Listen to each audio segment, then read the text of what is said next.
नवनिर्वाचित खासदार भाजपचे नेते मुरलीधर मोहोळ यांना देखील शपथविधीसाठी फोन आल्याची माहिती आहे। तर मुरलीधर मोहोळ यांनाही शपथविधीसाठी फोन आलेला आहे।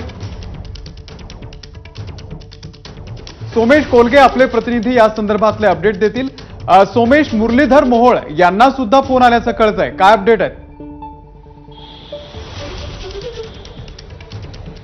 नक्कीच मुरलीधर मोहोळ हे देखील दिल्लीमध्ये आहेत। जेव्हा ते निवडून आले त्यानंतर रजिस्ट्रेशनची प्रोसेस करण्यासाठी दिल्लीत आले होते, तिथपासून ते घरी गेलेले नाहीयेत अजूनपर्यंत आणि सध्या महाराष्ट्र सदनात थांबलेत। मुरलीधर मोहोळ यांना देखील फोन आलाय आणि त्यांनाही पीएमए कडून शपथविधीचं निमंत्रण गेलंय असं कळतंय। त्यामुळे मुरली मोहोळ देखील खासदार होणार, मंत्री होणार। पहिला फर्स्ट टर्म खासदार असलेले मुरली मोहोळ हे मंत्री होण्याची शक्यता आहे आणि त्यानुसार कदाचित पश्चिम महाराष्ट्राचं प्रतिनिधित्व या मंत्रिमंडळातलं हे मुरली मोहोळ करतील, मुरलीधर मोहोळ असं दिसतंय आणि त्यामुळे मुरलीधर मोहोळ यांना आता फोन गेल्याची माहिती मिळते।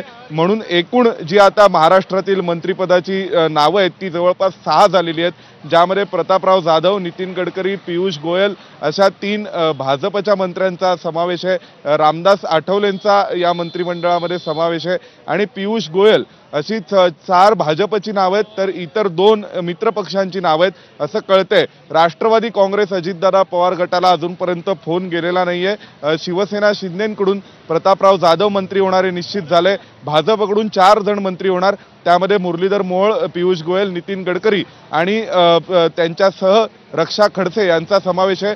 तर दुसऱ्या बाजूला आपण पाहू शकतो की रामदास आठवले आरपीआयचे ते देखील मंत्री होणार आहेत आणि त्यांनी याबाबत आता अधिकृत माहिती सुद्धा दिलेली आहे। निश्चित अत्यंत महत्त्वाचं नाव म्हणजे मुरलीधर मोहोळ, नगरसेवक, त्यानंतर माजी महापौर आणि आता थेट केंद्रामध्ये मंत्री अशी मुरलीधर मोहोळ यांचा हा प्रवास आहे। धन्यवाद सोमेश दिलेल्या या संपूर्ण माहितीबद्दल। आणि प्रतापराव जाधव यांना सुद्धा फोन आलेला